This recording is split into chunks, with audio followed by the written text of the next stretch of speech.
Good morning, second graders. This is Miss Broyhill bringing you your art lesson for today. We are going to be making a cityscape today. And you might wonder, well, what is a cityscape? Well, I know that you know what a city is. It is a town that is filled with lots of skyscrapers and sidewalks, lampposts, fire hydrants, lots of really tall buildings, which are the skyscrapers. Some skyscrapers you might actually even know the name of, like the Twin Towers in New York City, or the Empire State Building that's in New York City, and the Chrysler Building is in New York City. So those are some that are here in the United States that could be part of your cityscape that you're going to make today. They're not really hard to draw. If you can draw rectangles, you've got this. And I am going to use watercolor with it. Those of you that are doing remote classes, if you have watercolor, that's great. If you don't, you have to use what you do have. So I'm teaching to both classes, remote and in person. But anyway, there's a couple of other buildings, well, not really buildings, but monuments, I guess you could say, or sculptures, you could say, that I'm going to put in my cityscape, even though it's not a building. I am going to put in the Eiffel Tower, and I'm not sure if you know what the Eiffel Tower is, but it's in Paris, and it actually has a restaurant in it, so hopefully you have seen a picture of the Eiffel Tower. Also, the artist that created the Eiffel Tower is the same artist that created the Statue of Liberty for us in the United States of America. So that was a gift from France, because the Eiffel Tower is in France and the artist is from France. So I thought you might want to know that little bit of tidbit about the Statue of Liberty. And I think I'm going to put the Statue of Liberty in my cityscape. So first off, since I got you thinking about skyscrapers and things that you could put in your cityscape, I want you to have at least 4 buildings, but you can have more. I have the paper horizontal, and that way I can get more buildings in it. If you want really, really tall buildings, probably you could have your paper vertical, but like this, really, really tall. Or you can go wide, which is what I'm going to do. And one more thing I forgot to tell you. I covered up the word scape. You've got cityscape. Scape actually means a view of the city. So if you have a landscape, you have a view of the land. If you have a beach scape, you have a view of the beach. So in art, that's how you can tell when someone says, oh, I've got a landscape, or I'm going to draw a cityscape. You'll know exactly what that means now. So let's get right to it. I am going to use, when I draw my cityscape, I'm going to draw mine in straight crayon. If you want to start out in pencil first, that's okay. I got an oil pastel right here. It's white. I am going to use white for whenever we work on the watercolor part. You'll see why I've got that, if you remember that from kindergarten. I hope you can remember that from kindergarten if you had me in kindergarten. So here's my warm colors. These are the colors that I'm going to use plus white in my cityscape. So your cityscape can look like mine, or change it up. Does not have to look just like mine. You can design your own buildings for your cityscape if you want to. I am going to, down at the bottom of my paper, I'm going to draw my sidewalk. There's the little lines in the sidewalk. I'm going to put in a couple of lamp posts, because you see a lot of those in a city. And I'm going to put in a fire hydrant, because if you ever go to a city, there's lots and lots of fire hydrants. there. So I got my 2 lamp posts and a fire hydrant. And you might think of a street sign that you might want to put on there or something. It's totally up to you. These are just some items that I would put in a cityscape to make you know that it's a cityscape. Now inside the lamp posts I put white. And when I get ready to paint with watercolor, you'll know why. So I'm going to start out with the Empire State Building. So you start out drawing almost a rectangle, and then I draw stair steps. So it will resemble the Empire State Building, which I think is 100 stories high, by the way. It has lots and lots of windows, so I'm going to put in the checkerboard style design to represent the windows. And I'll leave this area to be the front door. It's, I think, a double door. Okay, so inside the windows, I am going to put in some white. So when I paint over it, that's when it shows up. So there's my Empire State Building. I'm going to draw the Chrysler Building. And if you've ever seen the Chrysler Building before, you can actually see it if you're ever in the Empire State Building. You can see the Chrysler Building. But it's kind of round on top, and then it gets smaller and smaller, and then it has a point on it. And the lights in it are kind of like in an arch, kind of like a rainbow. Plus, it's got lots and lots of windows. And of course, we can't draw all the windows, but in art, we can make it look like it has lots of windows. And a door. Add a few white lights, because we're going to try to make it look like it's nighttime. That's when a city, to me, is the most beautiful at night, for all the lights that are in the buildings. So Empire State Building, the Chrysler Building. See, there's the Twin Towers. The Twin Towers would be just straight rectangles, one a little bit taller than the other. I think I will, I'll just go ahead. I've decided in my cityscape I'm going to put in the Eiffel Tower. So it's kind of a curved line toward the center.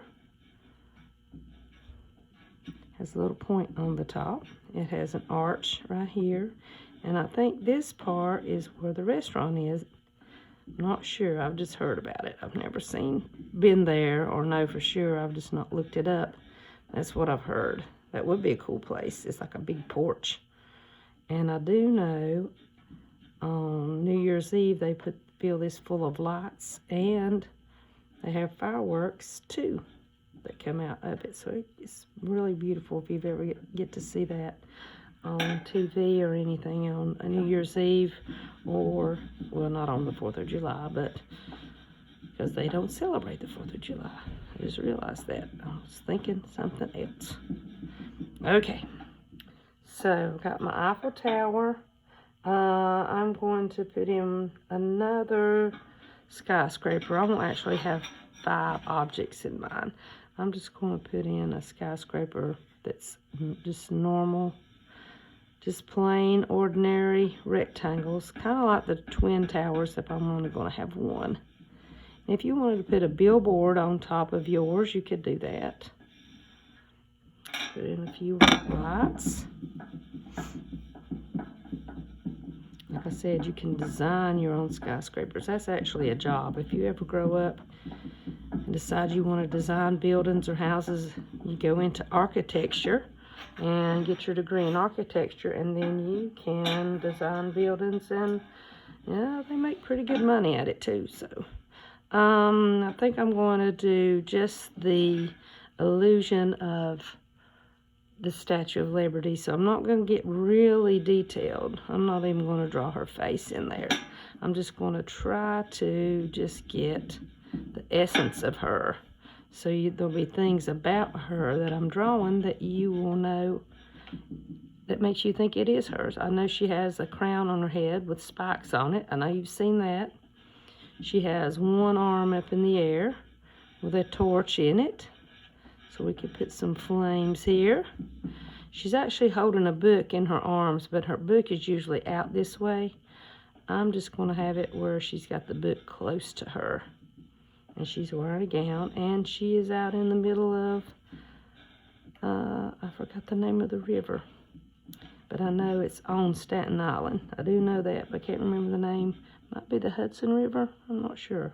It's been a while, I need to look that up, I forgot. So, I've got the Statue of Liberty. If you want to put the Statue of Liberty in yours, that's fine.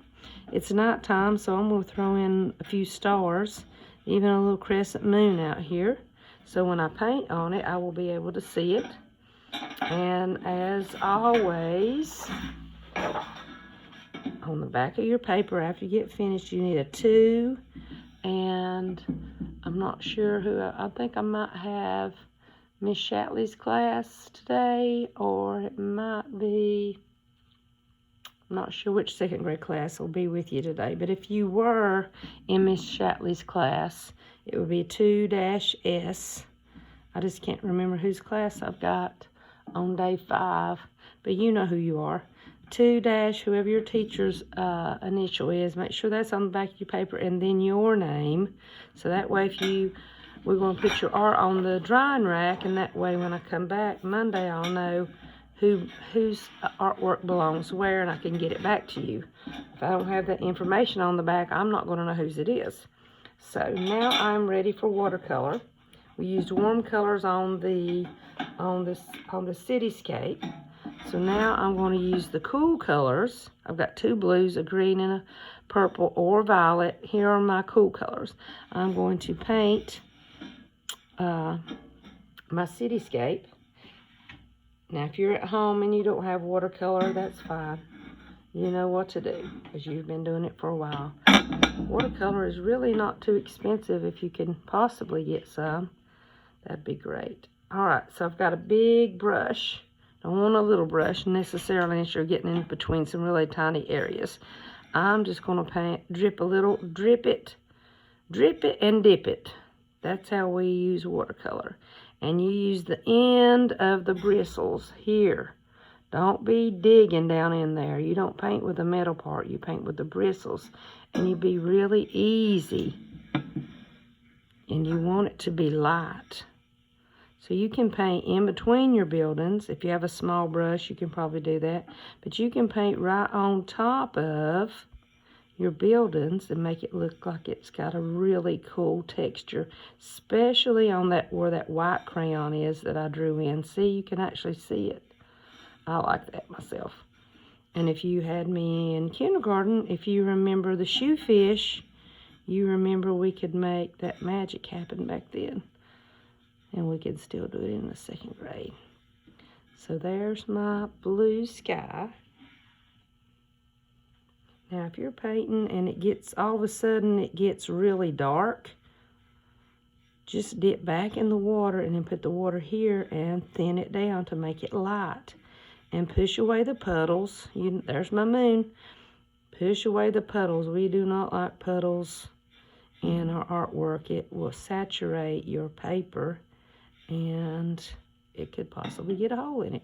See, it's getting kind of dark right there, so I'm going to come in with just straight water. I didn't dip it back in the paint. That's fine. You want it to be light. There's my Statue of Liberty. She's really showing up good now.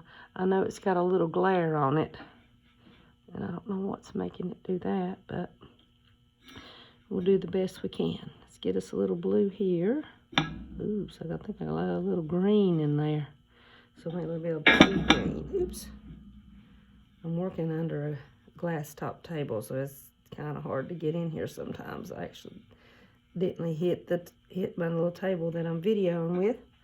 All right, so there's blue.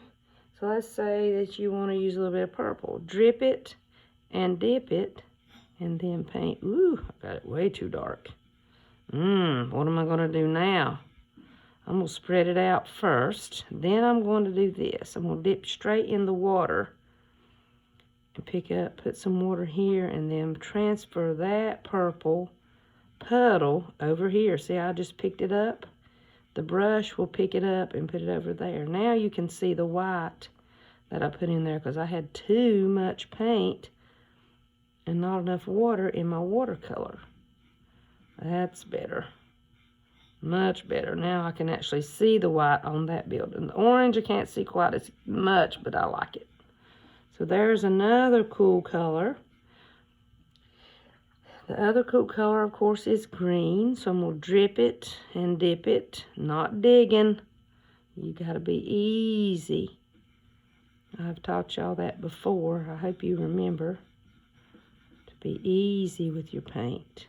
You don't have to push hard on it. Be easy, cheesy, lemon squeezy. So there's my cool colors. There's my sidewalk. If you want to paint your sidewalk, that's fine. I'm not going to. I'm just going to leave mine white. But if you want to paint and you get a chance to paint, please do. A lot of kids want to quit when they've still got plenty of room to paint. You don't get to paint very much, so make sure if you have the opportunity to, especially in my classroom, take advantage of it. Paint all of it. So there's my cityscape.